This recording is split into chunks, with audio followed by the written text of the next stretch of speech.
इस कार्यक्रम के पुण्यार्जक हैं राजगुरु ज्योतिष चमत्कारी विश्वविख्यात पवन जी शास्त्री। समस्या कैसी भी हो, समस्याओं का समाधान एक ही बार में, 100% गारंटी से निवारण। फैमिली प्रॉब्लम, व्यापार बिजनेस में नुकसान, सगाई शादी में रुकावट, फंसे हुए पैसे, डिवोर्स समस्या एवं अन्य समस्याओं के समाधान के लिए एक बार कॉल अवश्य करें। Mobile number 8209931336 9737202129। ब्रांच हैदराबाद एवं मुंबई www.rajguruastrologer.com।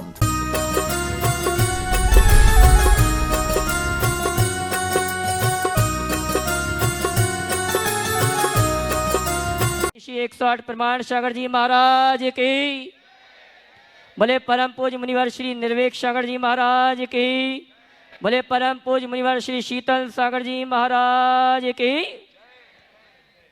तीर्थराज संवेशिकर की तलेटी में स्थित गुणायतन परिषद से सायंकालीन संघ का समाधान का कार्यक्रम हम और आप प्रारंभ करें। उसके पूर्व गुणायतन और श्री शिवायतन परिवार टीवी चैनल के माध्यम से जिस कार्यक्रम को देख और सुन रहे हैं उन सभी का और यहाँ पर उपस्थित भारतवर्ष के समस्त श्रावक श्राविकाओं का हार्दिक अभिनंदन स्वागत करता है। चलते हैं प्रतिदिन की भांति हम और आप मुनि संघ के श्री चरणों में नमन करते हुए आशीर्वाद प्राप्त करेंगे। चलते हैं पारस चैनल, जिनवाणी चैनल और प्रमाणिक ऐप के माध्यम से जिस कार्यक्रम को घर में बैठ के देख और सुन रहे हैं उन सभी की ओर से और यहाँ पर उपस्थित सभी मंडल पुण्याजकों के साथ साथ सम्मानीय अतिथियों की ओर से परम पूज्य मुनि संघ के श्री चरणों में नमन करते हुए आशीर्वाद प्राप्त करेंगे और निवेदन करेंगे संघ का समाधान के कार्यक्रम के लिए दोनों हाथ जोड़ लेंगे, बोलेंगे हे मुनिवर नमोस्तु, हे गुरुवर नमोस्तु, हे मुनिवर नमोस्तु।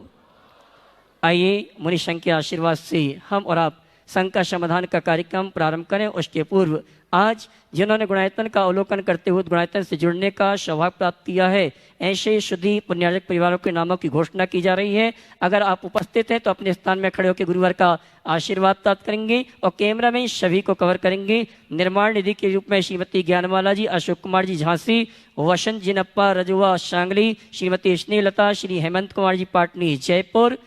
ताली बजा के सम्मान करें।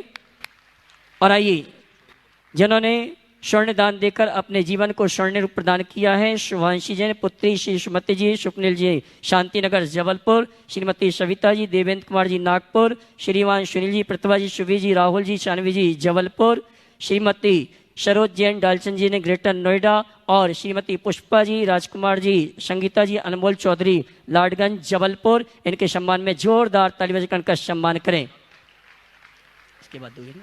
अच्छा। और आइए मैं मंच पे आमंत्रित करूंगा श्रीमती आशा जी पड़रिया जबलपुर, जिन्होंने स्वर्ण दान देकर अपने जीवन को स्वर्ण प्रदान किया है। अगर उपस्थित हैं तो वे आए। परम पूज्य मुनि संघ के श्री चरणों में नमन करते हुए आशीर्वाद प्राप्त करेंगे और उनके सम्मान के लिए मैं सम्मान सहित आमंत्रित करूंगा श्रीमान प्रेमचंद जी उपकार सागर गुणायतन ट्रस्टी और श्रीमान प्रेमचंद जी प्रेमी कटनी शिरोमणि संरक्षक गुणायतन, श्रीमती आशा जी पड़रिया जबलपुर अगर उपस्थित हैं तो आ जाएं।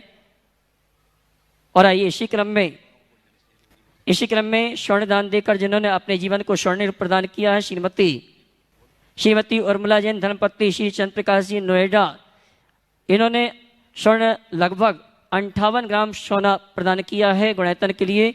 आए और इनके सम्मान के लिए एनटीपीसी एक्स चेयरमैन, इनके सम्मान के लिए आमंत्रित करूंगा श्रीमान एनसी जैन साहब दिल्ली, श्रीमान एनएल जैन साहब जयपुर। ये आएंगे। सम्मानी श्रीमती उर्मिला जी धर्मपत्नी श्री चंद्र प्रकाश जी नोएडा, इनका गुणायतन परिवार की ओर से सम्मान का कार्यक्रम संपन्न करेंगे और आप जोरदार ताली बजाकर इनका सम्मान करें।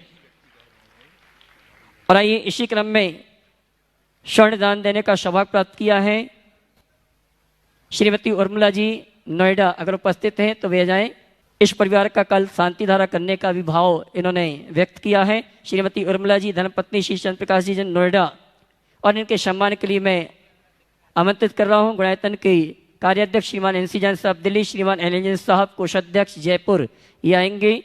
श्रीमती उर्मिला जी परिवार का सम्मान का कार्यक्रम संपन्न करें और इसके बाद तैयार रहेंगे श्रीमान राहुल जी, आरसी जैन, सुषमा जी बलदेव बाग जबलपुर, जिन्होंने सोने का एक सिक्का प्रदान किया है। इन्होंने अपने माता पिता की शादी के 50 वर्ष पूर्ण होने पर गुणायतन को स्वर्ण दान दिया है, ऐसे परिवार के लिए जोरदार ताली बजाकर इनका सम्मान करें। इसे इनके साथ सोने का एक शिक्षा कुमारी शिवांशी जी, पुत्री सुमित जी, स्वप्निल जी, शांतिनगर जबलपुर के द्वारा परीक्षा में सफल होने हेतु आशीर्वाद हो, इस भाव से इन्होंने गुणायतन में स्वर्ण दान प्रदान किया है। जोरदार ताली बजाकर इनका सम्मान करें। सम्मान चल रहा है श्रीमती उर्मिला जी और इनका सम्मान कर रहे हैं श्रीमान निश्चित जैन साहब, एनएल साहब, दिल्ली जयपुर। राहुल जी, आरसी जैन, सुषमा जी, बलदेव बाग जबलपुर अगर उपस्थित है तो मंच पे आए। उनके सम्मान के लिए श्रीमान सुभाष जी, सीओ साहब गुणायतन, श्रीमान सिद्धार्थ जी, प्रशासक गुणायतन और श्रीमान राजकुमार जी अजमेरा हजारीबाग, ये आएंगे। हमारे सम्मानी राहुल जी का गुणायतन परिवार की ओर से सम्मान का कार्यक्रम संपन्न करेंगे। आइए साहब।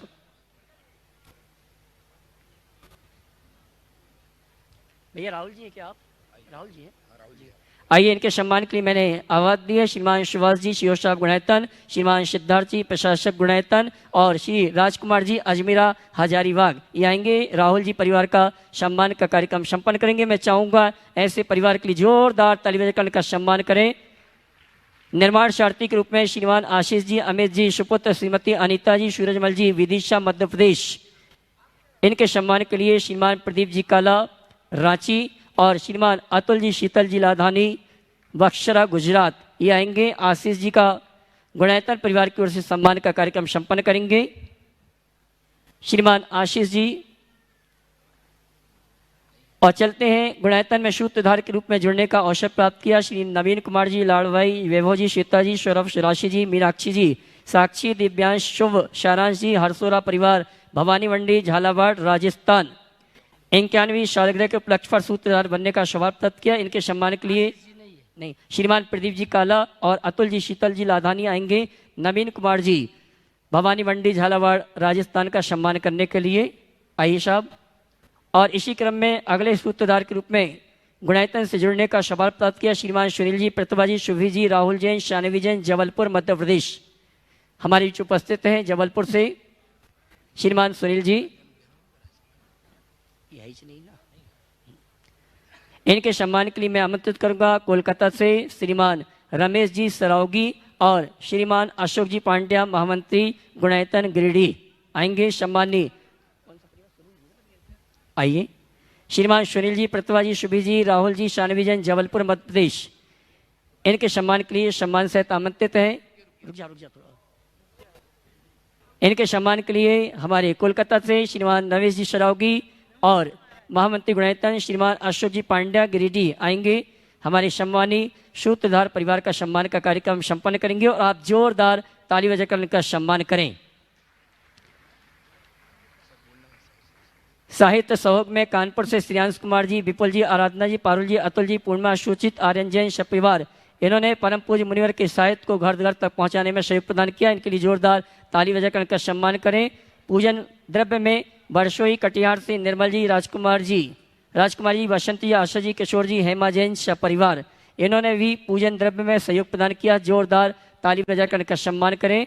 और आइए मैं आमंत्रित करूंगा ब्रह्मचारिणी सुनीता जी बादशाह, उनकी प्रेरणा से श्रीमान कैलाश चंद जी, निर्मला देवी, मोहित जी, प्रियंका जी, कत्था वाला परिवार कानपुर, हमारे बीच उपस्थित हैं। मैं सम्मान से आमंत्रित करूंगा वे आए। आइए चलते हैं। संघ का समाधान का कार्यक्रम हम और आप प्रारंभ करेंगे। आज मंडल नंबर 27 से सूत्रधार श्रीमान ज्ञानन जी, ममता जी, शोभित जी, नीतिका जी, श्रेयांश नित्या जैन जयपुर, उसके बाद तैयारेंगे मंडल नंबर 29 से श्रीमान राजकुमार जी, अमित जैन, गुणायतन ट्रस्टी शिवपुरी। नमस्ते महाराज श्री। महाराज श्री, आज सुबह आपने निराशा के बारे में 2 शब्द बताए कि एक तो निराशा वो जिसमें आशा पूरी नहीं हुई हो और आदमी डिप्रेशन में चला जाता है। एक निराशा महाराज ये सुना कि जिसकी सारी आशाएं इच्छाएं पूरी हो गई, अब कुछ बचा नहीं। इसी से एक शंका पैदा हुई महाराज जी कि कई बार ऐसी अभिलाषा मन में होती है, हमको पता होता है प्राप्त करना बहुत मुश्किल है, हमको मिलेगा नहीं, लेकिन फिर भी मन में रोज रोज उसके भाव आते हैं। तो इस मनोस्थिति को क्या कहेंगे और इसका उपाय क्या है महाराज जी? देखिए, पहले मैं अपनी बात को और स्पष्ट करूं। 2 शब्द हमारे यहाँ हैं, आशा टूट जाना और आशा जीत जाना। आशा के टूटने से हताशा आती और आशा को जीत लेने से व्यक्ति आशा से ऊपर हो जाता है। जिस निराशा की बात मैंने की थी वह आशा से मुक्ति का है। जो व्यक्ति पूरी तरह आशा मुक्त हो जाए, जिसके मन में आशा ही न बचे, और ये तभी संभव है जब व्यक्ति की सोच में आध्यात्मिकता प्रतिष्ठित होगी। जिस मनुष्य के हृदय में भौतिक आकांक्षाएं जीवित होगी वो आशा और अपेक्षाओं से मुक्त नहीं हो सकता, और आशा अपेक्षाओं से मुक्त न होने वाला व्यक्ति कभी अपना जीवनोत्थान नहीं कर सकता। तो आशा अपेक्षा से मुक्ति के लिए एक आध्यात्मिक दृष्टि जरूरी है। आपने पूछा है बहुत सारी चीज़ें ऐसी हैं जो प्राप्त होती नहीं, फिर भी प्राप्त हो करने की प्रबल इच्छा उत्पन्न होती। ये अंततः व्यक्ति को परेशान करती है, आकुलता दाता है, क्योंकि आज तक संसार में ऐसा एक भी मनुष्य नहीं है जिसने जो चाहा उसे पा लिया है। क्या है? ही नहीं। ये संभव ही नहीं है कि हम जो चाहें वो हम पा लें। हो सकता है हमें कुछ मिल जाए, किसी के पास कुछ हो सकता है, किसी के पास कुछ हो सकता है, किसी के पास बहुत कुछ हो सकता है, पर सब कुछ किसी के पास नहीं। तो सब कुछ पाने के लिए हमें बहुत कुछ से ऊपर उठना पड़ता है। तो वह तभी संभव है जब मन में संतोष का भाव जागृत हो, और संतोष तभी होगा जब आत्म नियंत्रण। मंडल नमस्ते नंबर महाराज। 29 से गुणरत्न ट्रस्टी श्रीमान राजकुमार जी, अमित जी, जड़ी बूटी परिवार शिवपुरी, उसके बाद तैयार रहेंगे गुणरत्न ट्रस्टी श्रीमान बीरेन जी, अनुराग जी, अंकित जी, उत्तम चंद जी, मोदी परिवार तेंदुखेड़ा, मंडल नंबर 31। परम पूज्य महामुनिराज के चरणों में हम सबका त्रिवार नमोस्तु नमोस्तु नमोस्तु। महाराज जी,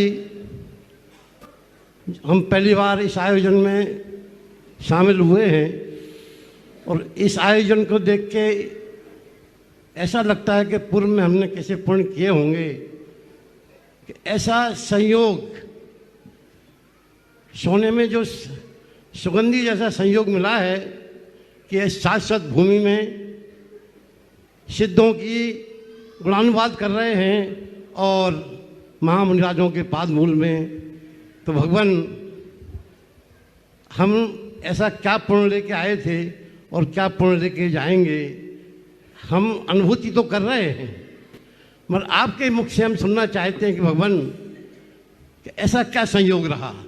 साथ ही जिज्ञासा जो मेरी है महाराज जी, थोड़ी सी बिल्कुल, कि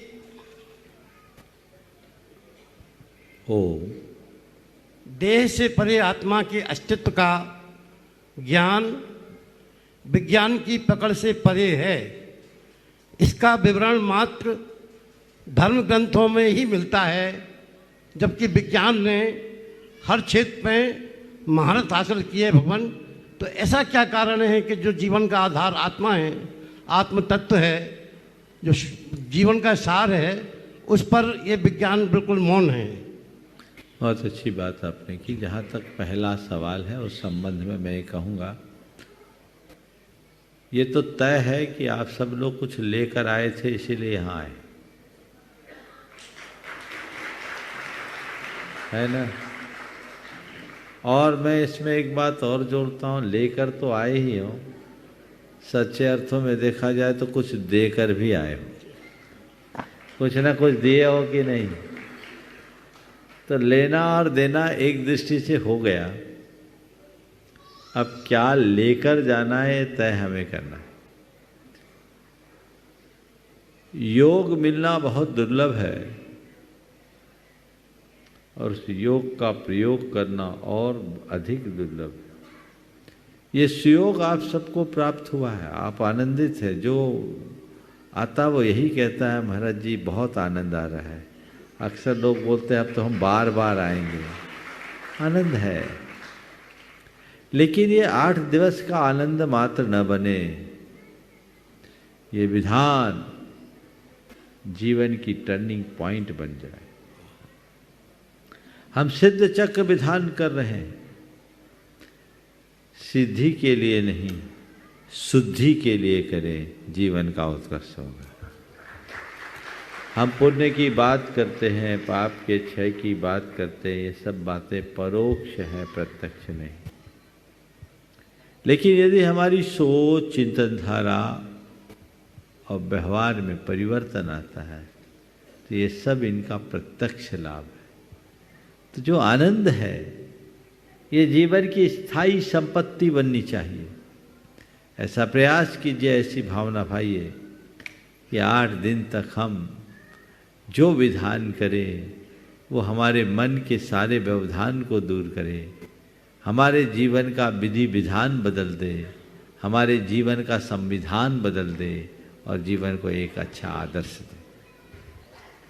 मंडल नंबर 31 से गुणरत्न ट्रस्टी श्रीमान बीरन जी मोदी, अनुराग अंकित जी, उत्तम चंद जी जैन। इनका मूल सवाल रह गया। मूल सवाल इनका ये है कि वैज्ञानिकों के द्वारा अभी तक आत्मा अलभ्य क्यों है, जो उनके प्रश्न का सार। मैं कहूँगा वैज्ञानिकों को कभी लभ्य होना भी नहीं है। क्यों नहीं होना? इसलिए नहीं होना क्योंकि उनकी दृष्टि ही दूसरी है। वो बाहर खोजते हैं और आत्मा भीतर है। भीतर खोजेंगे तो आत्मा को पाएंगे, बाहर खोजने वाले को कुछ नहीं मिलने वाला। ये बात सच है कि वैज्ञानिक आज तक आत्मा को खोज नहीं पाए, लेकिन ये भी सच है कि बड़े बड़े वैज्ञानिकों ने आत्मा की दुहाई दी। हमने सुना है अल्बर्ट आइंस्टीन के संदर्भ में, जब वह अपने जीवन के अंतिम दौर से गुजर रहे थे, किसी ने उनसे सवाल किया कि आपने बड़ी बड़ी खोजें की है,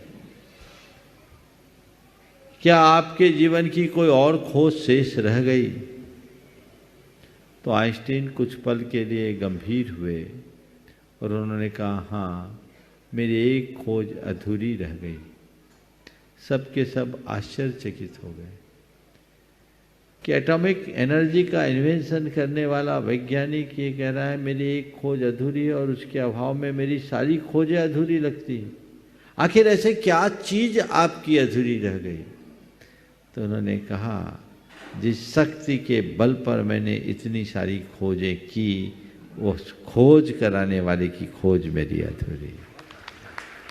मैं उस खोज कराने वाले को खोजना चाहता हूं। समझ गए? आइंस्टीन ने किसी संदर्भ में एक कहा है कि मेरा ये मानना है कि विश्व में सर्वत्र चेतना ही काम कर रही है। तो ये चीजें हैं, चूंकि उनकी दिशा ही बाहर की है तो भीतर होगा नहीं। और हमारे संतों की दृष्टि सदैव भीतर की रही, इसलिए उन्होंने बाहर के ऊपर विस्तार दिया नहीं। इसलिए भले विज्ञान इन बातों को नहीं मानता, लेकिन जो बातें विज्ञान से प्रूव्ड नहीं है वह नहीं है, ऐसी बात सही नहीं। नमस्ते भगवान, नमस्ते। मंडल नंबर 31 और 33 दोनों परिवार एक साथ खड़े हो जाए। 2 प्रश्न के लिए तेंदुखेड़ा से श्रीमान बीरन जी मोदी, अनुराग जी अंकित जी, उत्तम चंद जी जैन और डॉक्टर सचिन जी जैन मोदी, सविता आशुतोष अमिताभ मोदी। महाराज श्री के चरणों में मेरी एवं मंडल के सभी सदस्यों की ओर से नमोस्तु नमोस्तु नमोस्तु। महाराज श्री, महाराज जी, सभी क्षुल्लक महाराज जी को इच्छामी इच्छामी इच्छामी। महाराज जी, मैं डॉक्टर पूनम आपके चरणों में बारंबार नमोस्तु नमोस्तु नमोस्तु। महाराज जी, मेरा प्रश्न ये है कि जीवन के प्रतिकूल परिस्थितियों में संयम भाव एवं समता भाव कैसे रखा जाए?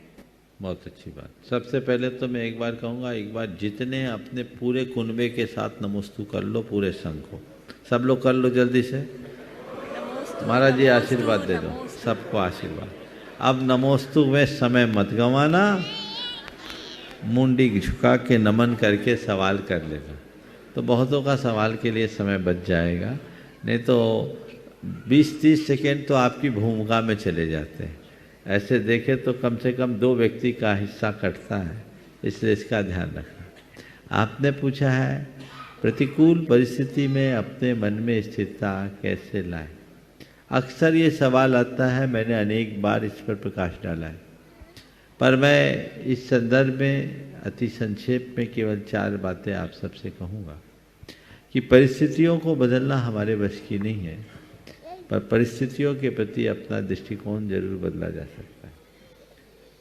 जब भी परिस्थिति विपरीत हो, हम अपनी मनस्थिति को बदलने की चेष्टा करें और उसके क्रम में 4 बातें सदैव ध्यान रखें। सबसे पहली बात, सोच को सकारात्मक बनाएं। अगर हमारी सोच सकारात्मक होगी तो हम प्रतिकूल की अनुकूल व्याख्या करना शुरू कर देंगे, दुख में सुख देखना शुरू कर देंगे, विपत्ति में संपत्ति के दर्शन होंगे और हम विसंगति में संगति बिठाने में समर्थ हो सकेंगे। सकारात्मक सोचें। जो प्रतिकूल है देखो, प्रतिकूल भी अनुकूल हो सकता है। चीज़ों के प्रति यदि हम अपना दृष्टिकोण बदलते हैं तो चीज़ें बदल जाती हैं। डॉक्टर राधाकृष्णन जब भारत के राष्ट्रपति होते थे, एक बार उनका कोई शासकीय दौरा हुआ अमेरिका के लिए। उन दिनों अमेरिका के राष्ट्रपति मिस्टर कैनेडी थे।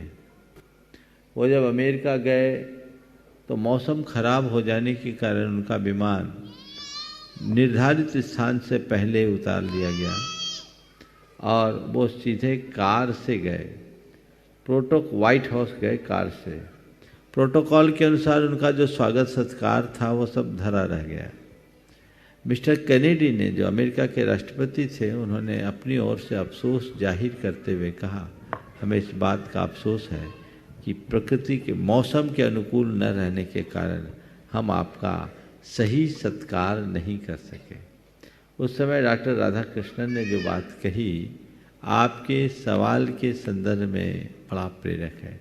उन्होंने कहा, never mind Mr President, we can not change the event but certainly change our attitude towards them. राष्ट्रपति महोदय, आप फिक्र न करें, हम परिस्थितियों को नहीं बदल सकते पर परिस्थितियों के प्रति अपना दृष्टिकोण जरूर बदल सकते हैं। इसलिए मैं अक्सर कहता हूँ, परिस्थिति नहीं मनस्थिति बदले। तो दृष्टिकोण का परिवर्तन। दूसरी बात, आशावादी बने। ये मत सोचे कि अब सब खो गया, ये सोचो कि अब होगा, अच्छा होगा। अभी रात है, फिर प्रभात होगा, रात के बाद तो प्रभात ही है। रात कितनी भी लंबी हो शाश्वत नहीं होती, ये विश्वास मन में होना चाहिए। सुबह होगी, सुबह होगी, सुबह होगी। किसी की ये पंक्तियां बहुत सार्थक है। एक न एक समा जलाए रखो, एक न एक समा जलाए रखो, सुबह जरूर होगी, माहौल बनाए रखो। अपने मन का माहौल बना के रखो, उसे खंडित न होने दो। तीसरी बात, धीरज रखना सीखो। आजकल लोगों का धैर्य बहुत जल्दी टूट जाता है। पेशेंस तो अब बचा ही नहीं, इसलिए सब पेशेंट होते जा रहे। इम्पेशेंस, अधीरता, आधुरता, आतुरता, ये एक बड़ी दुर्बलता है। धीरज रखे मनुष्य तो कमजोर मनुष्य भी ताकतवर बन सकता है, और अधीरता के कारण ताकतवर भी कमजोर बन जाता है। तो अपने मन में धीरज को जगाने का पूर्ण प्रयत्न करना चाहिए, अपना धैर्य बढ़ाए। और चौथी बात, ये सोचे कि जो कुछ भी है कर्म का उदय है, थोड़े देर की बात है, थोड़े देर की बात है। यदि ये बातें हम सोचना शुरू कर दें तो बड़ी बड़ी समस्या में भी हमें सहज समाधान मिल सकता है। नमोस्तु गुरुवर, नमोस्तु।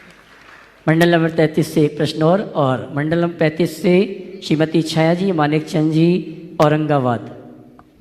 नमोस्तु नमोस्तु, त्रिबार नमोस्तु महाराज जी। हाँ, शुल्लक जी को इच्छामी इच्छामी इच्छामी। महाराज जी हम पुणे से ओम, अभी क्या बोला था हमने? मैं डॉक्टर स्वाति दोभाड़ा पुणे से आई हूँ। हम सब पुणे से आए हैं। हम संस्कृत में पहली बार कर रहे हैं। सवाल कर लीजिए। हाँ, संस्कृत में करना चाहिए, हिंदी में? और बीजाक्षर का क्या महत्व है? आप ही अपने अनुभव से बोलिए। ऐसा आनंद कभी हिंदी में आया आपको? हिंदी में तो किया है, लेकिन नहीं। आनंद किस में ज्यादा आया? संस्कृत में। तो जिसमें आपके साथ ही आया है। हाँ, तो बस यही समझो कि जब हो तो संस्कृत में ही करेंगे और आनंद लेंगे। बीजाक्षर का क्या महत्व है? बीजाक्षर तो देखो, बीजाक्षर के बिना ये विधान पूरा होता ही नहीं।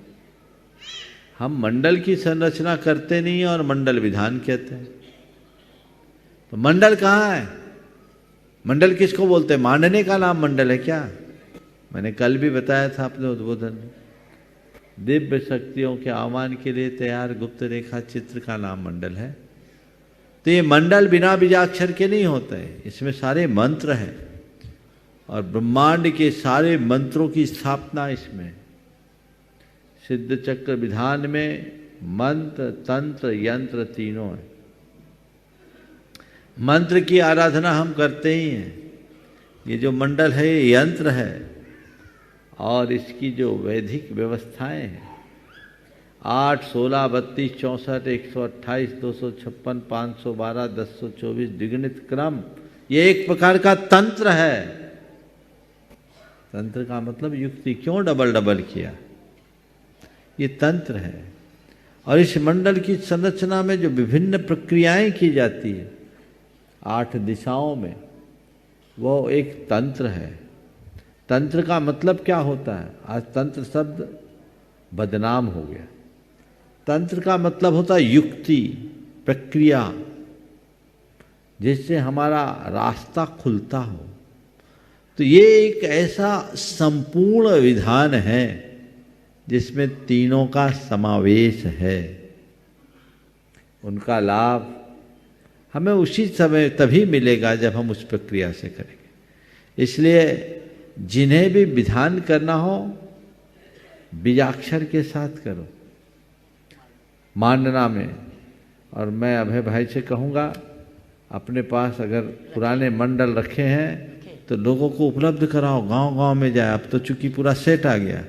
पहले 84 धातु के इस तरह के बने हुए 4 फीट बाय 4 फीट के आप लोग ले जाएं, घर घर ले जाएं। हर गांव में एक मंडल होना चाहिए कि कभी भी सिद्ध चक्र विधान करे तो इसी मंडल के माध्यम से करे। उपलब्धता के अभाव में लोग नहीं कर पाते, तो जो साधन अपने पास सुलभ है वो आप सबको उपलब्ध कराना चाहिए। चलिए, मंडल नंबर 37 से कटनी से श्रीमान अनिल जी मंजू जी सपरिवार, और उसके बाद तैयार रहेंगे मंडल नंबर 41 से दिल्ली से श्रीमान एडवोकेट श्री अजय कुमार जी सपरिवार। मुनिश्री के चरणों में त्रिवार नमोस्तु। मुनिश्री जी, मेरा प्रश्न है तीर्थंकर भगवंतों के शासन देवी देवताओं से संबंधित है। जो वर्तमान में 24 तीर्थंकर के शासन देवी देवता हैं, वो उनकी क्या व्यवस्था रहती है? क्या आगे जो काल में 24 तीर्थंकर होने वाले हैं वो यही जो शासन देवी देवता वर्तमान में हैं उनके वो वही रहते हैं? क्या परिवर्तित होते हैं, बदलते रहते हैं? देखिए, एक विवादास्पद सवाल। हम तो शासन को मानते हैं और हमारे शासन के देव वीतराग भगवान हैं।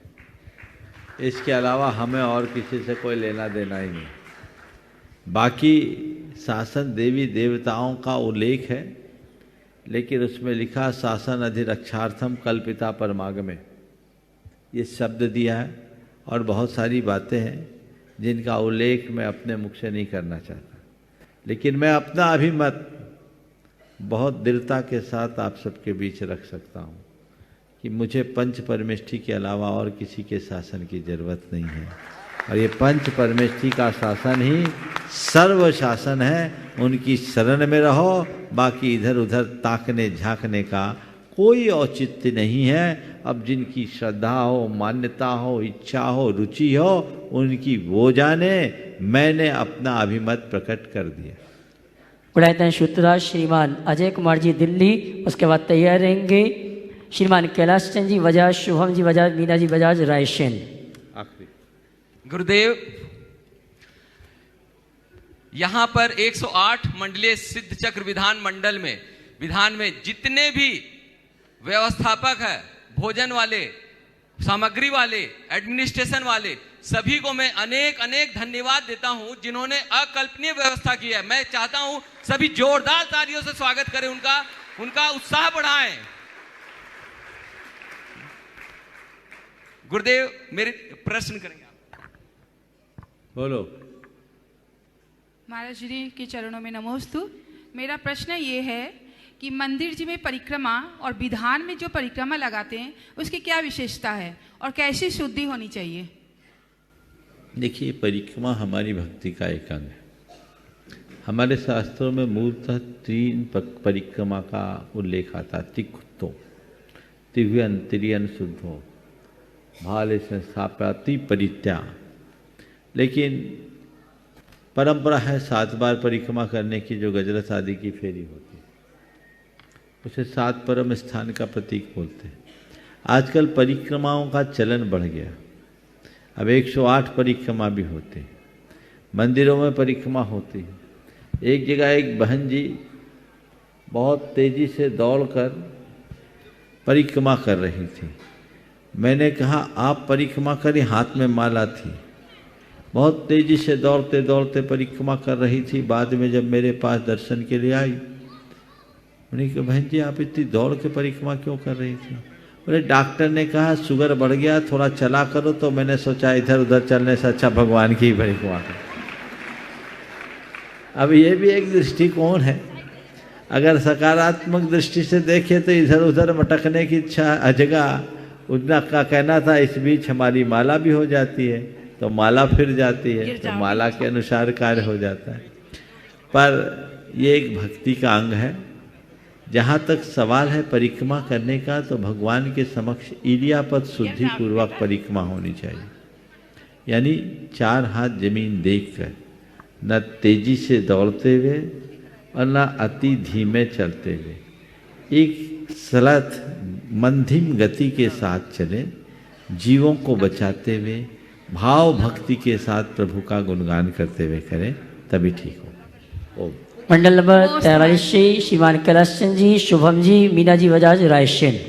नमोस्तु गुरुवार, नमोस्तु गुरुवार, नमोस्तु गुरुवार। हे गुरुवार, मुझे तो पहले आपका आशीर्वाद चाहिए। मुझे अपनी नगर सिलवानी में सिद्धचक्र महामंडल विधान करवाना है। आज कुछ निमित्त नहीं बन पा रहे महाराज श्री, इसलिए वो अभी करवा पाए। और मुझे महाराज जी व्रती बनना है। 2 प्रतिमा के व्रत धारण करना है महाराज श्री। और प्रतिमा धारण करके महाराज श्री में समाज पर मरण बस बहुत अच्छा। जितनी भावना हर अर्घ में ये दोहराओ, दोनों काम पूरे हो जाएंगे। और मेरा महाराज, मेरा प्रश्न ये है कि अकलंक निकलंक जैन धर्म के अनुयायी होते हुए भी बौद्ध धर्म की अध्ययन करने क्यों गए? अगर वो नहीं जाते तो उनकी मृत्यु नहीं होती, तो धर्म का और ज्यादा प्रभाव होता जैन धर्म का। अकलंक स्वामी ने अगर बौद्ध धर्म का अध्ययन नहीं किया होता तो जैन धर्म बचा नहीं होता। वैसे महान आचार्य थे जिन्होंने पूरा सर्व दर्शनों का अध्ययन किया, और अध्ययन के परिणाम स्वरूप उनने बड़े बड़े शास्त्रार्थों में वाद जीते और जैन धर्म का डंका पीटा। अगर ये नहीं होता तो कैसे होता? एक निकलंक होए, लेकिन अकलंक ने हमारी परंपरा को निष्कलंक बना दिया। आज तक बनी हुई, तो ये सारा श्रेय उनको जाता है, ये देन उनकी। और आइए चलते हैं, मैं बहन सुनीता दीदी वाशा, जिनकी प्रेरणा से कत्था वाला परिवार में श्रीमान कैलाश चंद जी, निर्मला देवी, जिनकी शादी की 50वीं सालगिरह है, पूरे परिवार के साथ मुखमंडल लेकर यहाँ अनुष्ठान करने के लिए उपस्थित हुए हैं। मैं सम्मान सहित आमंत्रित करूँगा बहन सुनीता जी वाशा, उनके साथ श्रीमान कैलाश चंद जी, निर्मला देवी जी, मोहित जी, प्रियंका जी, मंत्र जी, कत्था वाला परिवार कानपुर ये आएंगे। परम पूज्य मुनिवर केसरी श्री मंदिर में करते हुए आशीर्वाद प्राप्त करेंगे। और इनके सम्मान के लिए मैं आमंत्रित करता हूँ रमेश जी शरावगी, श्रीमान अशोक जी पांड्या, श्रीमान एल जी साहब, और श्रीमान सुनील जी देहरादून ये आएंगे हमारे कत्था वाला परिवार जिन्होंने बहन सुनीता देवी की प्रेरणा से। और इनके सम्मान के लिए मैं बात दूंगा गुणायतन के शिव साहब श्रीमान सुभाष जी आएंगे, हमारे सम्मानी रमेश जी सरावगी, अशोक जी पांड्या, एनएलजन साहब और सुनील जी देहरादून ये आएंगे, हमारे श्रीमान कैलाश चंद जी, निर्मला देवी जिनकी शादी की 50वीं सालगिरह के अवसर पर परम पूज्य मुनिवर के सानिध्य में तीर्थराज संबित शिखर में सिद्धों की आराधना करने के पूरे परिवार के साथ यहाँ पर उपस्थित हैं। आप जोरदार ताली बजाकर इस परिवार का सम्मान करें और इनके सम्मान के लिए महिला सम्मान के क्रम के पश्चात अगले प्रश्न के लिए तैयार रहेंगी पूजा जी जैन जयपुर, उसके बाद अशोक जी पांड्या महामंत्री गुणायतन गिरिडीह।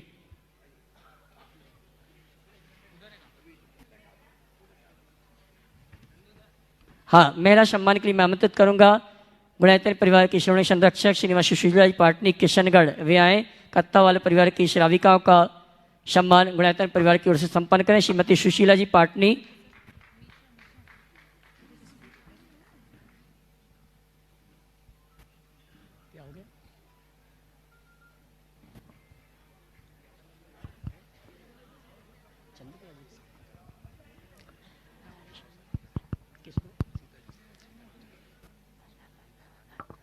इनके सम्मान के लिए मैं आमंत्रित करूंगा श्रीमती शीतल जी लाधानी और दूसरा और श्रीमती चंद्रकला जी पाटनी, ये भी आ जावे।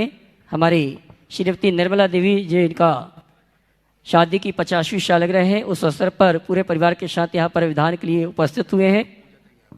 और अगली शंका के लिए तैयार रहेंगे पूजा जी जयपुर, उसके बाद अशोक जी पांड्या।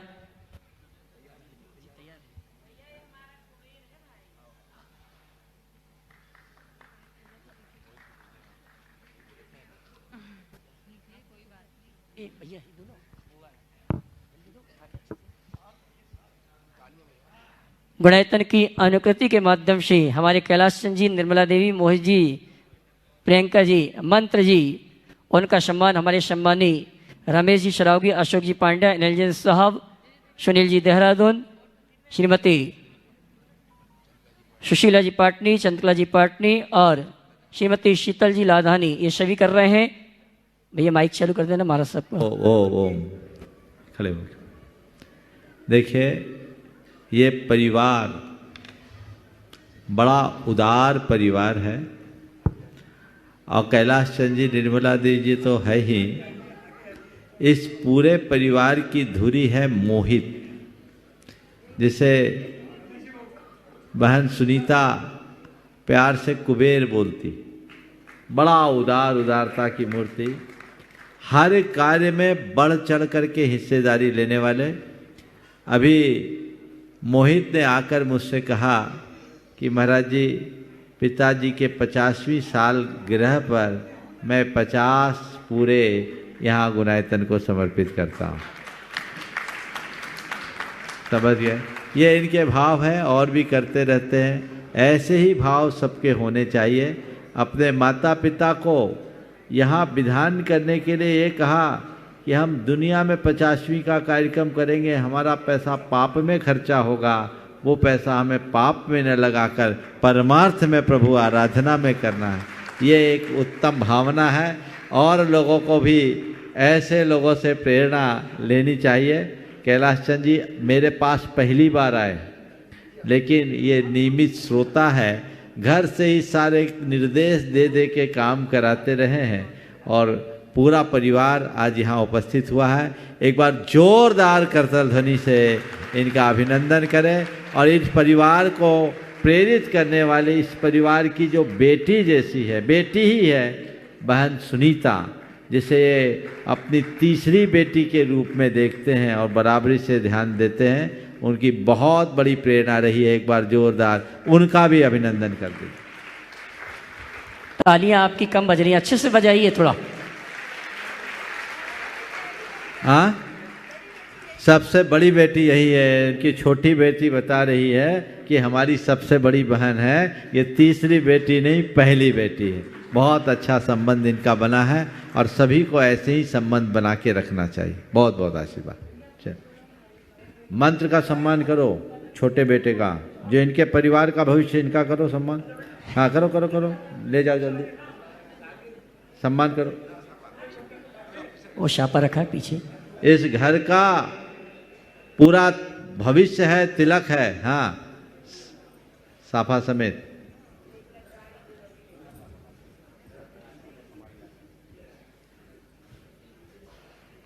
हाँ, इनका भी करो, पदम जी और इनका। बहन सुनीता दी के भैया भाभी पदम जी और उनकी भाभी का भी सम्मान का कार्यक्रम। ओ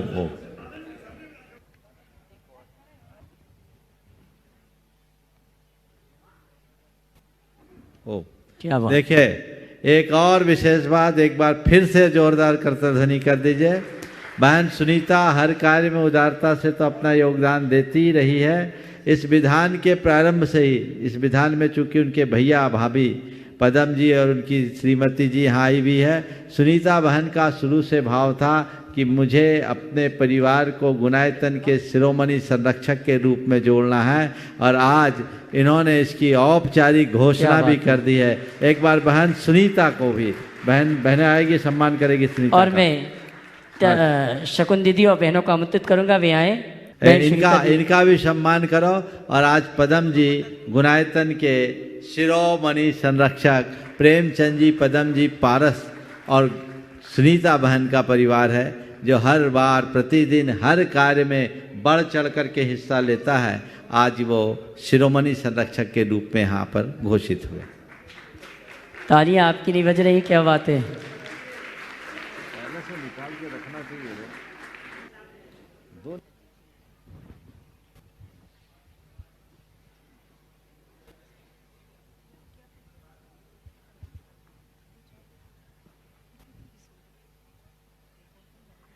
बहन सुनीता दीदी का सम्मान शकुन दीदी सागर गुणायतन ट्रस्टी वृत्ति श्रावक कर रही हैं, श्राविका कर रही। जोरदार ताली बजाकर इनका सम्मान करें। और गुणायतन की अनुकृति के माध्यम से बहन सुनीता दीदी और पदम भैया और उनकी श्रीमती का सम्मान किया जा रहा है गुणायतन परिवार की ओर से।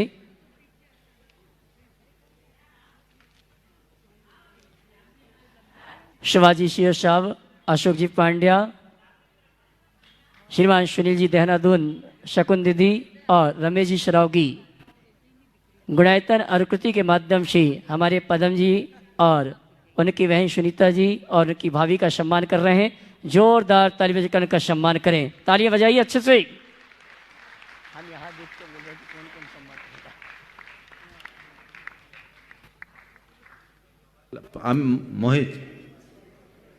मोहित बोलेगा कुछ, दे दो। और आइए शंका समाधान और की। देखो मोहित की बात, ये व्यापार के जगत में तो है ही, धर्म के क्षेत्र में भी प्रत्येक अष्टमी चतुर्दशी को ये उपवास करता है। क्या बात है। कल भी इनका उपवास था। एक बड़ा उद्योगपति होने के उपरांत, जिनका भारत और भारत की सीमा से बाहर भी बड़ा कारोबार है, लेकिन कहीं भी रहे अष्टमी चतुर्दशी को, कैलाश जी रुको, अष्टमी चतुर्दशी को उपवास करता है।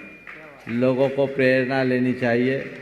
एक युवा अगर इस तरह के क्षेत्र में आगे बढ़ता है तो एक बहुत बड़ी उपलब्धि है। अपनी बात को। अगली शंका के लिए मोहित जी कत्था वाला परिवार कानपुर, उसके बाद तैयार रहेंगे पूजा जी जयपुर। महाराज जी, मेरा सवाल एक बहुत विचित्र सा है, क्योंकि मेरे मन में ये बात बहुत सालों से आती है, लेकिन आज आपके सामने पूछ रहा हूँ। हो सकता है लोगों को खराब भी लगेगा कि ये क्या सवाल है। सब लोग शुद्धि का बहुत ध्यान रखते हैं, आपके आहार के लिए, विधान के लिए, पूजा के लिए, सुबेरे मंदिर में अभिषेक के लिए, लेकिन जो हम उपकरण इस्तेमाल करते हैं, हमने अंगूठी पहन रखी वो कितनी शुद्ध है, मोबाइल लेके चले गए वो कितना शुद्ध है, चेन पहन के चले गए वो कितना शुद्ध है। हम ये सिर्फ जानना चाहते हैं, क्या ये इन सब शुद्धि का अशुद्धि नहीं हो जाती है? 16 कहाँ रह जाता है? बहुत बहुत अच्छा सवाल आपने किया है। और खड़े रहें, हमें सब में शुद्धि का ध्यान रखना चाहिए। जहाँ तक मोबाइल का सवाल है, मोबाइल तो छूना ही नहीं चाहिए। मोबाइल के लिए तो कहा गया वो आपके घर के टॉयलेट के WC से भी गंदी है। हमारे सभी विधि विधानकर्ताओं को भी इस पर ध्यान रखना चाहिए। अब जो खुद ही दो तो दूसरे को क्या करेंगे? मैंने पहले ही कहा था विचित्र सवाल है मेरा। ये इससे बिल्कुल आपने जो कहा इसका परहेज होना ही चाहिए। मैं तो चौके में देख लेता हूं तो उसको बाहर कर देता हूं।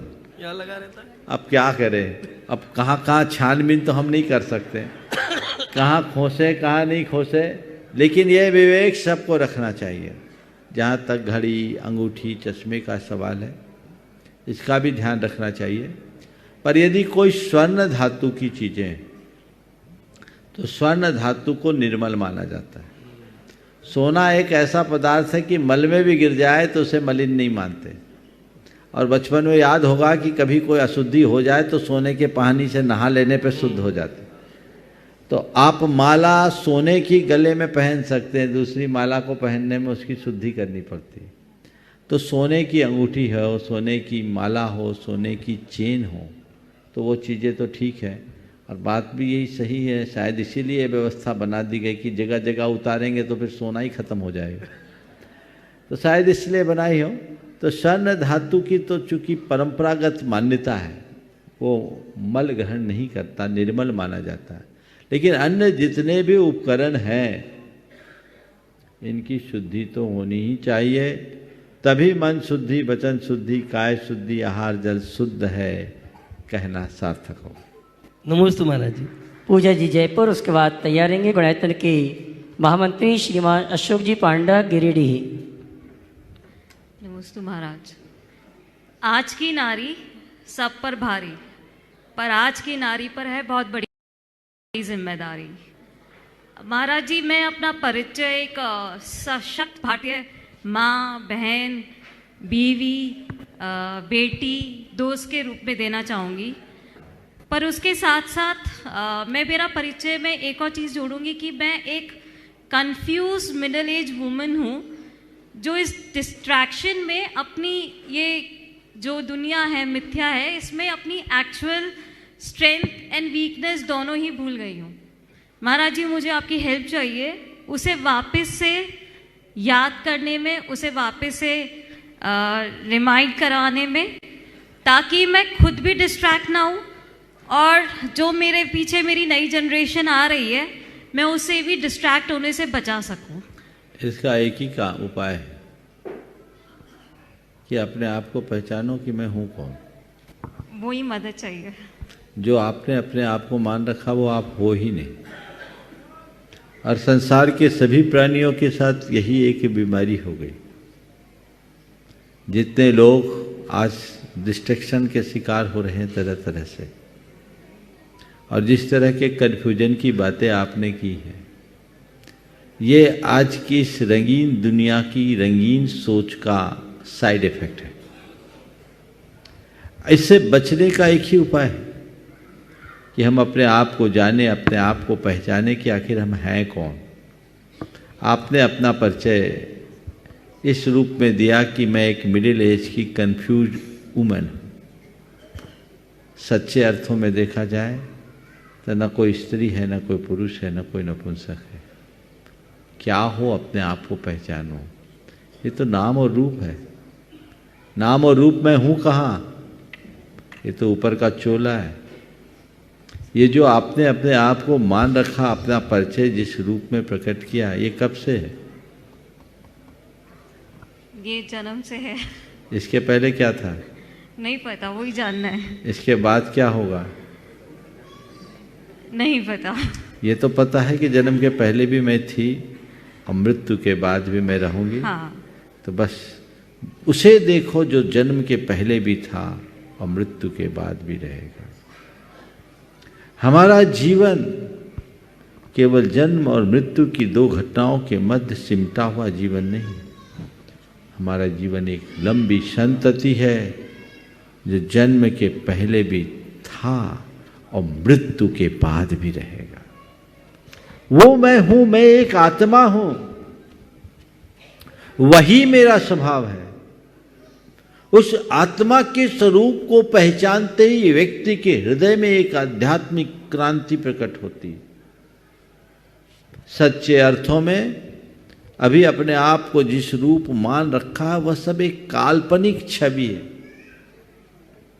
उस काल्पनिक छवि को जब यथार्थ मान लोगे तो ऐसा ही भ्रम उत्पन्न होगा जिसमें दुख, क्षोभ, अहंकार और अवसाद जैसी विकृतियां प्रकट होती। जिस दिन जान लोगे कि मैं कौन हूं, तो जिन बातों को लेकर विचलित होते हो वहाँ विचलित होने जैसा रहेगा ही नहीं। अभी तुम्हारा नाम शायद पूजा लिया ना। हाँ। अब पूजा की जगह उमा बोला जाए तो तुम थोड़ी सुनोगी। क्यों? मैं वो हूँ नहीं।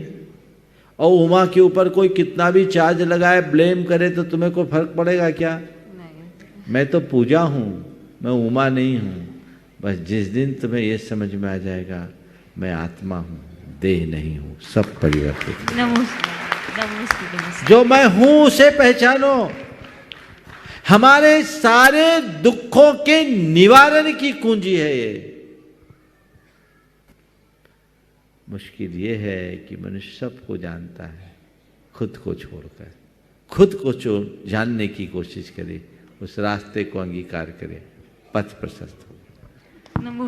श्रवण संरक्षक और मार्गदर्शक गुणायतन के श्रीमान रमेश जी श्रावगी कोलकाता, उसके बाद तैयार रहेंगे महामंत्री गुणायतन अशोक जी पांड्या गिरिडीह। नमोस्तु महाराज जी। एक राज की बात आपकी जानना है। आप बहुप्रतिभा के धनी हैं, आत्म साधना भी करते हैं, हम जैसे लोगों का मार्गदर्शन भी, इतना बड़ा प्रकल्प का भी आप मार्गदर्शन कर रहे हैं। ये जो बहुप्रतिभा के आप धनी हैं, ये आपने किस प्रकार प्राप्त किया, और हम आपसे प्रेरणा पाकर अंश मात्र भी हम इस प्रतिभा के किस प्रकार से धनी हो सकते हैं? पहले तो मैं चाहूँगा एक बार जोरदार करतल ध्वनि से रमेश जी का सम्मान करें। रमेश जी अपने आप में बहुआयामी व्यक्तित्व के धनी हैं। अभी एकल विद्यालय संघ, जिसके पूरे देश में 1 लाख एकल विद्यालय पूरे देश में चल रहे, उसके राष्ट्रीय अध्यक्ष हैं। गुणायतन के शिरोमणि संरक्षक और मार्गदर्शक तो हैं ही, गुणायतन के भावी पंच कल्याणक की कमान भी इनके ही हाथों में। तो इनसे बहुत आशाएं और अपेक्षाएं हैं। मेरी नज़र इन पर पिछले 12-13 साल से थी, अब पकड़ में आ गए। और मैंने इनसे कहा है कि अब बाकी चीज़ों को छोड़कर आप हमारे समाज के कार्यक्रमों को आगे बढ़ाने में अपना समय और शक्ति लगाएं, जिससे कुछ अच्छे परिणाम आ सके। मुझे पूर्ण उम्मीद है कि रमेश जी उस दिशा में आगे आएंगे। एक और गौरव की बात यह है कि ये अभी एनआईटी के डायरेक्टर हुए, एनआईटी सिक्किम के डायरेक्टर के पद पर भी पदस्थ हुए हैं। अभी कुछ दिन पूर्व ही भारत सरकार ने उन्हें ये दायित्व प्रदान किया है। तो मैं मानता हूँ ये हमारे समाज की एक गौरवपूर्ण विभूति है, और ऐसे लोग अगर समाज के क्षेत्र में आगे आते हैं तो उसका समाज को सर्वतोमुखी लाभ मिलता है। आपने जो पूछा कि आपने ये प्रतिभा कहाँ से पाई, तो मैं इसका उत्तर गुरुदेव के एक हाइकू से दे देता हूँ। मैं तो था ठेठ, बांस गुरु ने मुझे बांसुरी बना दिया। समझ गए? मैं समझता हूँ इसके बाद कुछ कहने की जरूरत नहीं है।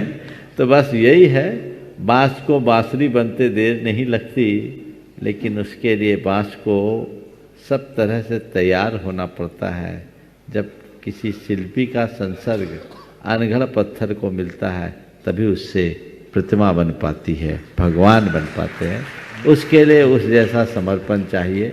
बस वो समर्पण मनुष्य के जीवन का निर्माण करे। गुणायतन के महामंत्री श्रीमान अशोक जी पांड्या गिरिडीह, उसके बाद तैयार रहेंगे श्रीमती रजनी जी पहाड़िया मुंबई। परम पूज्य मुनिश्री प्रमाण सागर जी महाराज के चरणों में सत्सत नमन। परम पूज्य मुनिश्री निर्वेक सागर जी के चरणों में मेरी सत्सत नमन। मुनि संघ के मेरी सादर नमोस्तु। समय कम बचा है, मेरे बाद भी आने वाले 1-2 प्रश्न करना है। एक्स्ट्रा ओवर चल रहा है। हाँ, मैं 3 मिनट का समय मेरे को मिलता है हमेशा ही। मैं 3 मिनट में अपनी बात पूरी करूंगा। आप सभी यहाँ पधारे, देश और विदेश से आप आए, इसके लिए हम बहुत ज़्यादा आपके प्रति आभारी हैं। पूरा गुणायतन परिवार, पूरा सेवायतन परिवार आप सबों का बहुत बहुत अभिवादन करता है, अभिनंदन करता है, आपका स्वागत करता है। इस धर्म सभा में जितने लोग उपस्थित हैं सबों को मेरी सादर जय जिनेंद्र। 2005 और 2023 आपने सुना मैंने क्या कहा, 2005 की ये गुणायतन की यात्रा प्रारंभ हुई और आज 2023 का साल चल रहा है। इन वर्षों में 17 से 18 साल आप अगर मैं जोड़ूं इस तरह, तो 17 से 18 साल की जो ये लंबी यात्रा हुई, इस लंबी यात्रा में आप जानते हैं अनेक उपलब्धियां हम गुणायतन वालों को मिली। इसका कारण एकमात्र है आचार्य भगवंत का अनवरत आशीर्वाद और गुरु प्रमाण सागर जी महाराज का ढेर सारा आशीर्वाद और मार्गदर्शन। इस दौरान, इस लंबी यात्रा के दौरान गुणायतन ने जो मुख्य जो माइलस्टोन प्राप्त किए, मैं उसका कुछ शब्दों में आपको उल्लेख करता हूं। ये यात्रा प्रारंभ हुई किससे? गुणायतन की कल्पना से। गुरुदेव के मस्तिष्क के अंदर गुणायतन की कल्पना आई और गुणायतन के साथ वो अनुभव केंद्र जो आपके सामने गुणायतन के पाषाण मंदिर के रूप में जो निर्मित है, उसके सामने जो अनुभव केंद्र बन रहा है, उसका गुरुदेव ने उस समय ये सोच लिया था कि आने वाली पीढ़ी, जो हमारी आने वाली संतति है, वो संतति कभी भी हमारे शास्त्रों का अध्ययन, हमारे ग्रंथों का अध्ययन, उसका स्वाध्याय करने के लिए उनके पास समय नहीं बचेगा।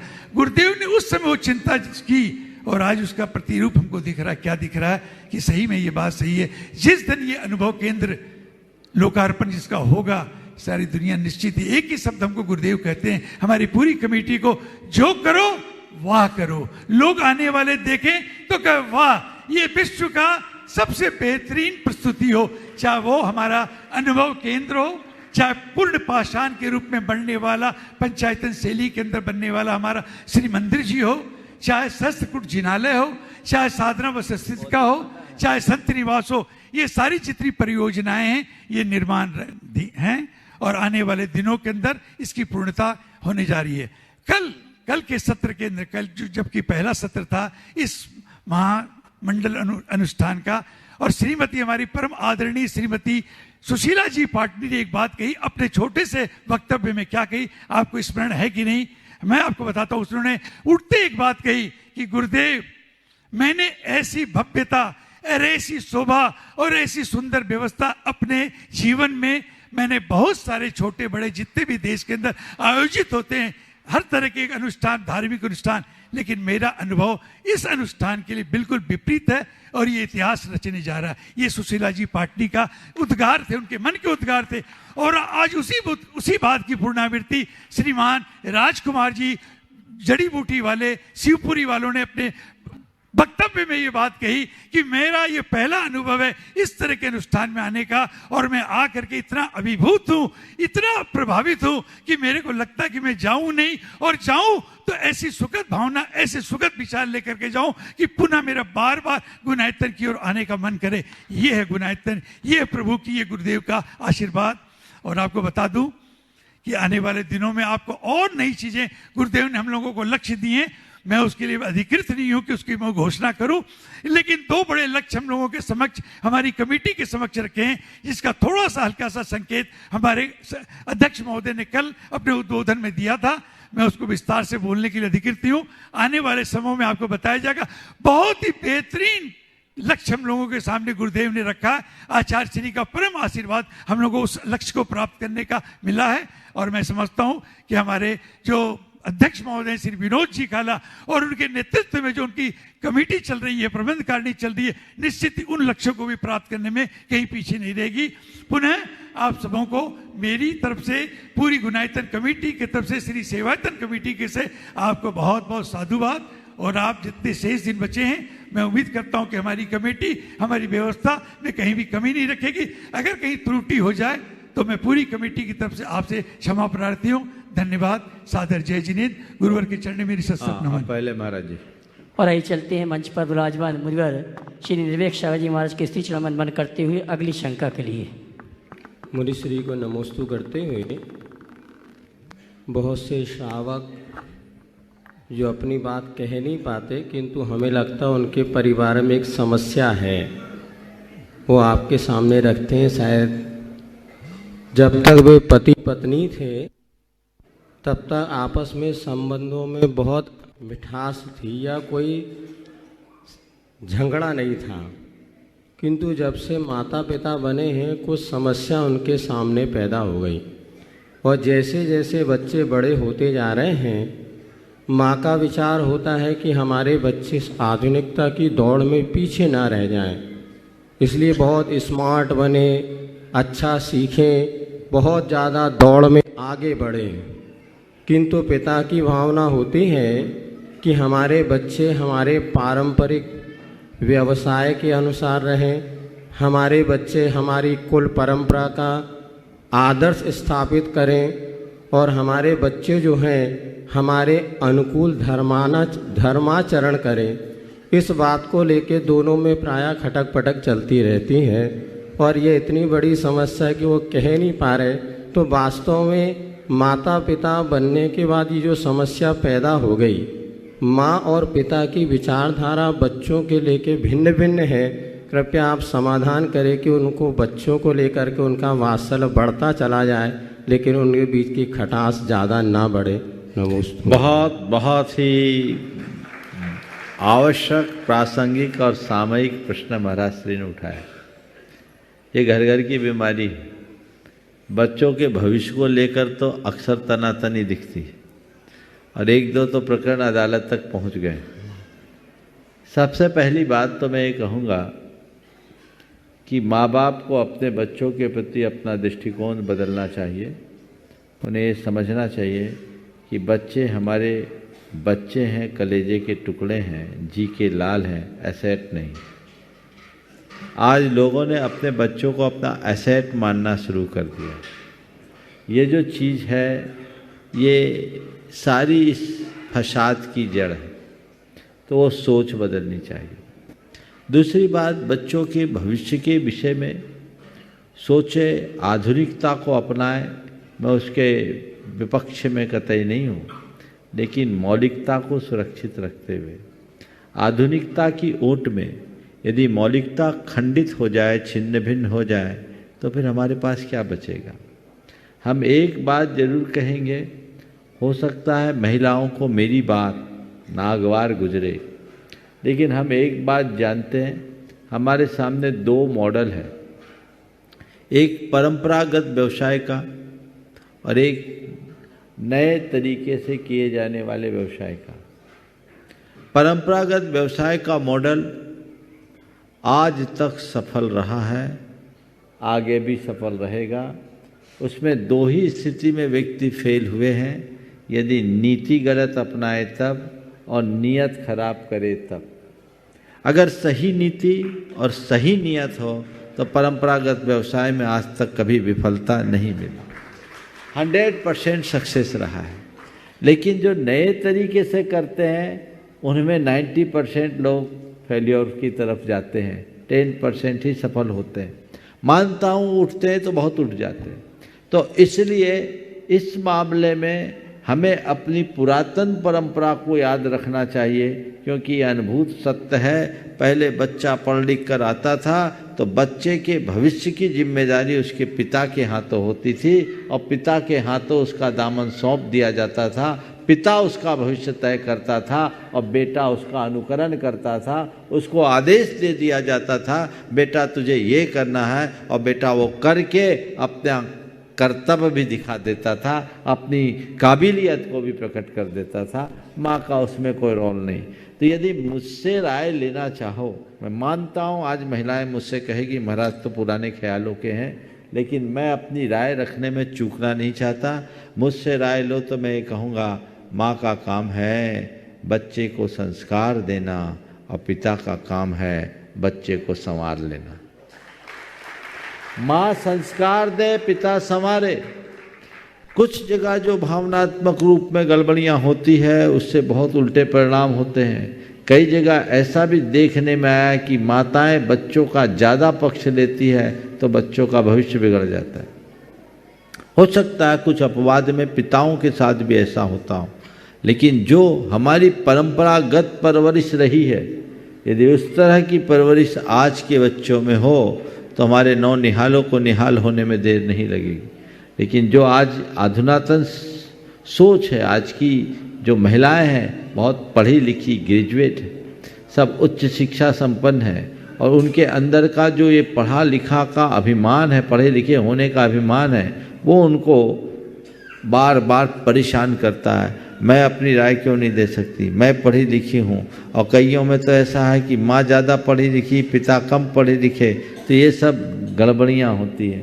पर एक बात सदैव ध्यान रखना चाहिए, कोरे अक्षर ज्ञान से कुछ नहीं होता, ज्ञान से बड़ा अनुभव होता है, अनुभव का परिणाम बहुत अच्छा होता है। इसलिए इन मामलों में हमें उतना ही दिमाग चलाना चाहिए जितना आवश्यक और अपेक्षित है। बच्चे की रुचि, पारिवारिक पृष्ठभूमि, उसकी प्रतिभा और अन्य बातों को ध्यान में रखते ही उसकी पढ़ाई की लाइन, दिशा, उसके पहनावे को, उसके व्यवसाय को, उसके कार्यक्षेत्र को चुनना चाहिए, तब अपना जीवन सफल होगा। समय हो गया, यहीं पर विराम। बोलिए परम पूज आचार्य गुरुवर श्री विद्यासागर जी। जय जय जय। बोले परम पूज मुनि श्री प्रमाण सागर जी, निर्वेक सागर जी, शीतल सागर जी महाराज की।